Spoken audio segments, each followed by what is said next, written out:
Tony Fitzpatrick from the INMO. Hello, thank you very much, and I wish to congratulate you all on taking the time to come out in these terrible conditions today. You could have been at an electric picnic. But I have only two very short points to make. I think one thing that's very important that people realise that there are services remaining here in this hospital. The HSE this week cruelly removed surgical services. But I think you must realise there is a very good medical services that remains here, and it's vitally important, and this is a very important point, that people continue to use this hospital. If you get injured in a football match, you should attend this A&E department. If you have an asthma attack, you should attend this hospital. If you have chest pain, you should attend this hospital.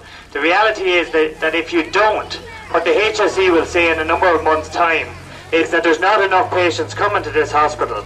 And what normally happens when they make a major announcement about the removal of surgery, as they've done in Monaghan General and the Louth County Hospital in Dundalk, is that people, a seed is planted in the mind of the general public that the hospital is now closed. People must realise it's not closed, it is open for medical business, and people should show up and support this hospital. Otherwise, those services will be taken away shortly as well.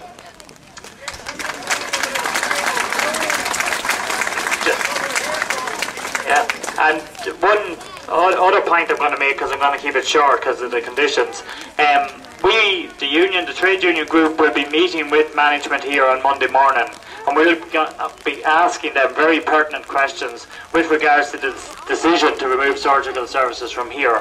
As far as we are concerned, there's no clinical basis for the removal of services. We are convinced that they removed the services for financial reasons and financial reasons only. On top of that, we'll be asking for the empirical evidence that supports the removal of the services from here, and we'll be asking the HSE to show us that evidence and the data that supports the evidence to remove services from here.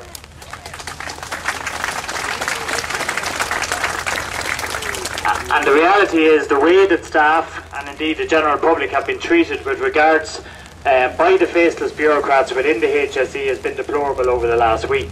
Staff were cramped into a room, as you can see on the first floor over there, to be told of this news. They couldn't hear what they were saying, they couldn't see the presentation that they were making, and indeed many of the staff couldn't even fit into the room where the presentation was being made.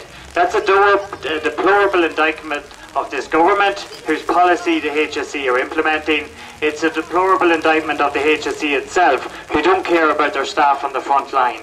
And the worst has not yet come. We will see later on this year further cuts in health and massive cuts next year. So what we have now will be incredibly worse by this time next year. So it's vitally important that people do come out, do support your local hospital, and I'd like to thank all of you for doing that on behalf of all the members I represent here in this hospital. Thank you.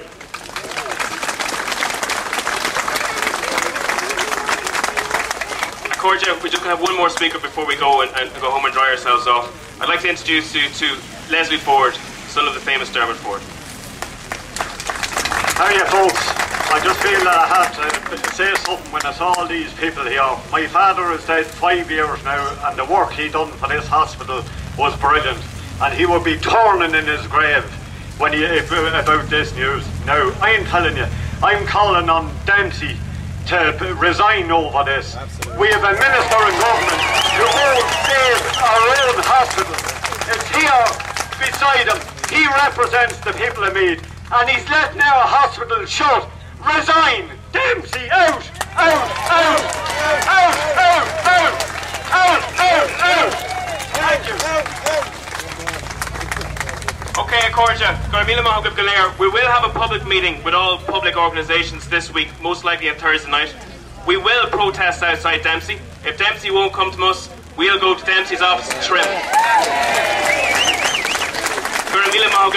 Anybody who wants to take part in the campaign, come up to the front, give us your name and numbers, and we'll be in contact with you during the week.